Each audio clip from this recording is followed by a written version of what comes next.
Hello friends, welcome to my YouTube channel. तो এখন কথা বলবো চঞ্চল চৌধুরীর আপকামিং ওয়েব সিরিজ কারাগার নিয়ে, যেটা ট্রেলার কিন্তু একটু আগে রিলিজ হয়ে গেছে এবং এটা কিন্তু পার্ট 1 আসতে চলেছে, কারণ ট্রেলারটার মধ্যে লেখা আছে পার্ট 1। তো এই ওয়েব সিরিজটার মধ্যে কিন্তু আছে তাসনিয়া ফারিন এবং এটা কিন্তু তাকদিরের টিমরা বানাচ্ছে আবার। তো চলো দেখে নেওয়া যাক কারাগারের ট্রেলারটা কীরকম হলো, তারপরে কথা বলবো তোমাদের সাথে এই ট্রেলারটা নিয়ে।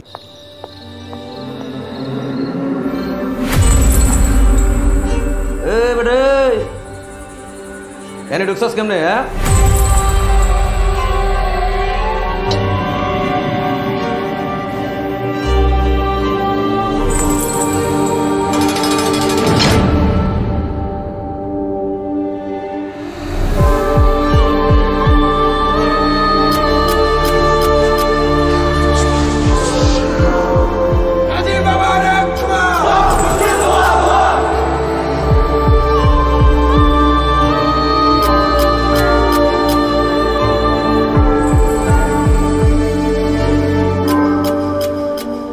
আপনি কে? আপনি এখানে এসেছেন কিভাবে? আমি 250 বছর ধরে কারাগারে বন্দি। আমি মীর জাফরের খুনি। উনি কে?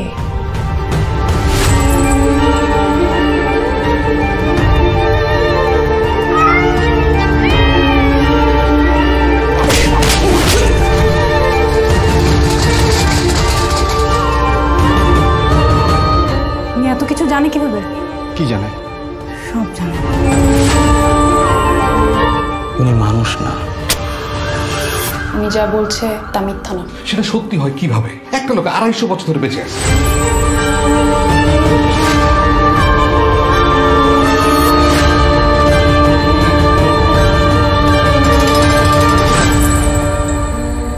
আপনারা কেন?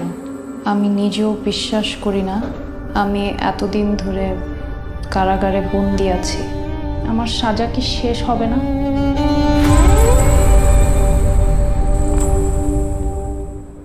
টিজারটা যে লেভেলের ছিল, ট্রেলারটা কিন্তু আরও অন্য লেভেলে চলে গেছে এবং দেখে কিন্তু বেশ একটা ইন্টারেস্টিং তো লাগছে এবং একটা থ্রিলার ফ্যাক্টরও কিন্তু কাজ করছে, কারণ ট্রেলারটার মধ্যে দেখতে পাচ্ছি যে চঞ্চল চৌধুরী যে ক্যারেক্টারটা প্লে করছে তিনি 250 বছর ধরে বলছে ওই কারাগারে বন্দি মীর জাফরকে মেরেছে এবং তিনি এমন এমন জিনিসগুলো বলছে যেগুলো কেউ বিশ্বাসই করতে পারছে না এবং তিনি কথা বলতে পারে না, শুনতেও পারে না, তো তাকে সাইন ল্যাঙ্গুয়েজের দিকে তার সাথে কমিউনিকেট করা হচ্ছে।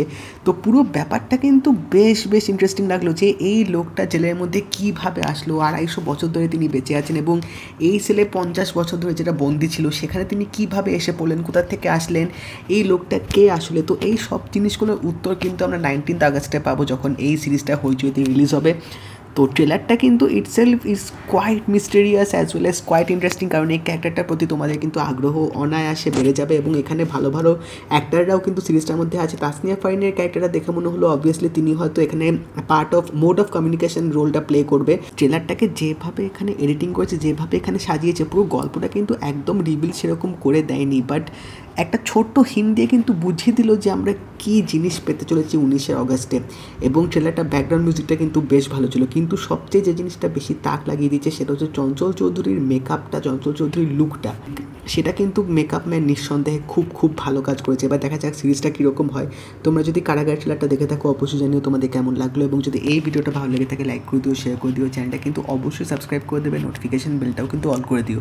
তো দেখা হবে পরের ভিডিওতে। বাই।